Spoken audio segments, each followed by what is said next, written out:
اسرائیل نے 9 ستمبر 2025 کو دوحہ پر حملہ کر دیا۔ یہ 1981 میں بغداد کے ایٹمی ری ایکٹر جیسا حملہ تھا۔ اچانک کیا گیا اور کسی کو کانوں کان خبر نہیں ہوئی۔ دوحہ میں حماس کی لیڈرشپ کی رہائش گاہیں اسرائیل کا ٹارگٹ تھیں۔ اسرائیل کے اس آپریشن کے بارے میں دو معلومات ہیں۔ وال اسٹریٹ جرنل نے 10 ستمبر کو نقشے کے ذریعے ثابت کیا کہ اسرائیل نے ریڈ سی سے میزائل داغے اور یہ انتہائی بلندی سے سعودی عرب کے اوپر سے گزر کر دوحہ میں گرے۔ دوسرا ورژن ترکی کا ہے اور یہ زیادہ مضبوط ہے۔ ترک انٹیلیجنس کے مطابق اسرائیلی ایئر فورس F-15 طیاروں کے ذریعے شام کے راستے عراق اور وہاں سے قطر میں داخل ہوئی اور براہ راست ہدف کو نشانہ بنایا۔ F-15 اسٹیلتھ طیارے ہیں جنہیں ریڈار ٹریس نہیں کر سکتے، لیکن ترک انٹیلیجنس کو یہ نظر بھی آئے اور انہوں نے حماس کی لیڈرشپ کو بروقت اطلاع بھی دے دی، جس کے بعد اسرائیل کا ہدف حماس کے 5 سینئر رہنما خالد مشعل، خلیل الحیح، ظاہرین جبارین، محمد درویش اور ابو مرزوق وہاں سے نکل گئے۔ تاہم خلیل الحیح کا بیٹا حمام خلیل الحیح اور حماس دفتر کے مینیجر جہاد البد شہید ہو گئے۔ قطر میں سینٹ کام کے سب سے بڑے بیس العبید میں 10,000 امریکی فوجی ہیں اور ان کا سربراہ 4 اسٹار جنرل ہوتا ہے۔ بیس پر دنیا کے جدید ترین سسٹم لگے ہیں۔ قطر کی سیکیورٹی امریکہ کے پاس ہے اور قطر ہر سال امریکہ کو اس کے بدلے کئی بلین ڈالر ادا کرتا ہے۔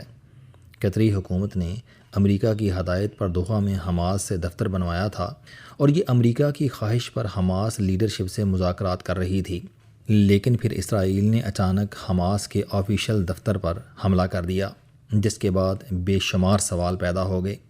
مثلاً پہلا سوال یہ تھا کہ کیا امریکہ کو اس حملے کا علم تھا؟ وائٹ ہاؤس کے مطابق اسرائیل نے امریکہ کو اس وقت بتایا جب جہاز روانہ ہو چکے تھے اور ٹرمپ کے پاس صرف 2 منٹ تھے اور یہ اس محدود وقت میں کچھ نہیں کر سکے۔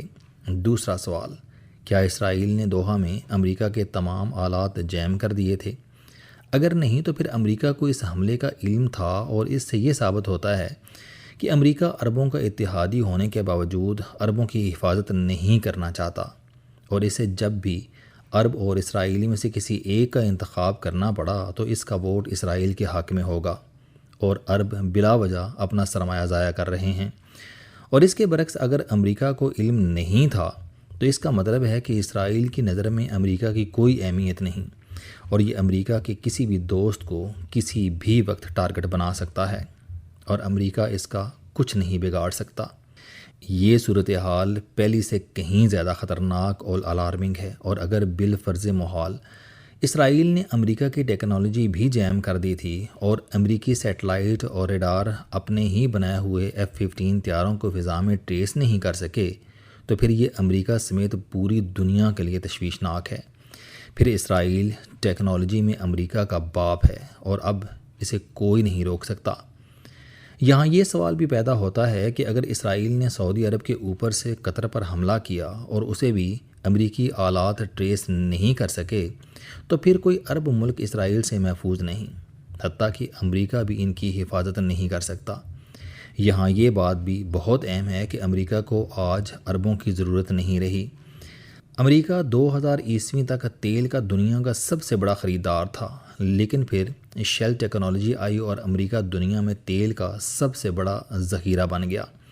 یہ اب خود ایکسپورٹر ہے، چنانچہ اب یہ عربوں کا محتاج نہیں رہا، اور یہ گلف میں صرف روس اور چین کی وجہ سے بیٹھا ہے۔ یہ سمجھتا ہے کہ اگر میں یہاں سے نکل گیا تو روس اور چین تیل کے اس دہانے پر آ بیٹھیں گے جس سے امریکہ کو نقصان ہوگا، لہٰذا یہ گلف کی ریت نہیں چھوڑ رہا۔ عرب 3 وجوہات سے امریکہ کے محتاج ہیں۔ پہلی مجبوری بادشاہت ہے۔ عرب میں امریکہ کی وجہ سے بادشاہت قائم ہے۔ جس دن امریکہ ہٹ گیا اس دن تخت ہلنے لگیں گے۔ دوسرا، شاہی خاندانوں کی ساری دولت مغربی ملکوں میں پارک ہے۔ لندن کی آکسفورڈ اسٹریٹ، شانزے اور مین ہیٹن کی زیادہ تر کمرشل بلڈنگز شاہی خاندانوں کی ملکیت ہیں۔ یہ جانتے ہیں جس دن امریکہ ناراض ہو گیا اس دن یہ جائیدادیں ضبط ہو جائیں گی اور یہ فٹ پاتھ پر آ جائیں گے۔ اور تیسری وجہ امریکہ کے جنگی آلات ہیں۔ عربوں کے پاس جنگی طیاروں سے لے کر رائفلوں تک امریکہ اور یورپ کے آلات ہیں، لیکن ان کے پاس انہیں چلانے کی اہلیت اور فورس دونوں نہیں۔ کھربوں ڈالر کے آلات ان کے بیسز میں موجود ہیں مگر چلانے والے نہیں ہیں، لہٰذا یہ امریکہ کو بھاری معاوضہ دے کر ماہرین منگواتے ہیں۔ امریکی ریت میں جانا پسند نہیں کرتے، چنانچہ یہ کانٹریکٹ لے کر اسے سبلیٹ کر دیتے ہیں، جس کے بعد عرب چھاؤنیوں میں مشرقی یورپ کے یہودی اور اسرائیلی آ کر بیٹھ جاتے ہیں، اور پھر اس کا نتیجہ یہی نکلتا ہے۔ اسرائیلی طیارے عراق یا سعودی عرب کے اوپر سے گزرتے ہیں تو کسی کو کانوں کان خبر نہیں ہوتی، عربوں کے آلات بند ہو جاتے ہیں اور یہ حملہ آور کو ٹریس نہیں کر سکتے۔ عرب بھی اس حقیقت سے واقف ہیں، یہ جانتے ہیں کہ ہم اگر امریکہ کو ناراض کر دیتے ہیں تو پھر ہمارے کھربوں ڈالر کے آلات بیکار ہو جائیں گے۔ آپ اب اس سینیریو کو ذہن میں رکھ کر صورتحال دیکھیں۔ عربوں نے امریکہ کی دوستی کے لیے کھربوں ڈالر ضائع کر دیے، لیکن امریکہ جون 1981 میں اسرائیل سے عراق کا ایٹمی ری ایکٹر نہیں بچا سکا، اور یہ ری ایکٹر بھی امریکہ کے اتحادی فرانس نے لگایا تھا، اور حملے کے دن بھی وہاں سینکڑوں فرینچ شہری کام کر رہے تھے۔ یہ تاریخ 9 ستمبر 2025 کو دوسری بار دہرائی گئی۔ قطر کے العبید ایئر بیس پر موجود 10,000 امریکی فوجی اور 100 ارب ڈالر کی ٹیکنالوجی دوحہ کو حملے سے نہیں بچا سکی۔ اسرائیل نے اکتوبر 2023 میں غزہ پر حملہ کیا۔ عرب 2 برس سے امریکہ سے جنگ بندی کی درخواست کر رہے ہیں۔ غزہ میں 70,000 لوگ مر گئے، پورا خطہ مٹی کا ڈھیر بن گیا، لیکن امریکہ جنگ نہیں رکوا سکا۔ یہ صورتحال بھی اگر یہاں تک رہتی تو شاید قابل فہم تھی، جبکہ اسرائیل نے اپریل میں بھارت کو پاکستان پر حملے پر بھی رضامند کر لیا۔ یہ اب ثابت ہو رہا ہے کہ پہلگام کا واقعہ موساد یا را کا منصوبہ تھا اور اس کا مقصد پاکستان پر حملہ تھا۔ افغانستان اور ایران میں را اور موساد مدت سے سرگرم عمل ہیں۔ جون میں ایران پر اسرائیلی حملے کے بعد ثابت ہو گیا، اسرائیلی اور بھارتی ایجنٹوں نے پہلے ٹی ٹی پی اور BLA کے ذریعے پاکستان پر مغربی سائیڈ سے دباؤ بڑھایا، پھر سوشل میڈیا کے ذریعے پاک فوج کے خلاف پروپیگنڈا کیا، پھر PTI کو فوج کے سامنے کھڑا کیا، اور پھر پہلگام کا ڈرامہ رچا کر پاکستان پر حملہ کر دیا۔ اس حملے میں پہلی مرتبہ اسرائیل نے کھل کر بھارت کا ساتھ دیا اور اسے ہاروپ ڈرونز، ماہرین اور سیٹلائٹ کی مدد دی، لیکن اللہ کا خاص فضل تھا، پاکستان نہ صرف بچ گیا بلکہ دنیا میں اس کی عزت میں بھی اضافہ ہوا۔ اسرائیل نے اس کے بعد 13 جون کو ایران پر حملہ کر دیا، لیکن ایران نے 8 جرنیلوں، 17 سائنسدانوں اور نیوکلیر سائٹ کی قربانی کے باوجود اسرائیل کی مت مار کر رکھ دی۔ اسرائیل پر پہلی مرتبہ میزائلوں کی بارش ہوئی اور نیتن یاہو کو جارحیت کا مزہ چکھنا پڑ گیا۔ اگر اس وقت امریکہ اس کا ساتھ نہ دیتا تو ایران اب تک تلبیک کو غزہ بنا چکا ہوتا۔ یہ اسرائیل کی دوسری ہزیمت تھی، لہٰذا اسرائیل خفت مٹانے کے لیے دوحہ پر حملے پر مجبور ہو گیا، اور اس حملے نے عربوں کی آنکھیں کھول دیں۔ عربوں کے پاس اس کے بعد 3 آپشن تھے۔ یہ ترکی کے ساتھ مل جاتے۔ ترکی فوجی لحاظ سے مضبوط ملک ہے، لیکن یہ مہنگا بھی ہے، اور عرب 1919 تک اس کی کالونی بھی رہے ہیں۔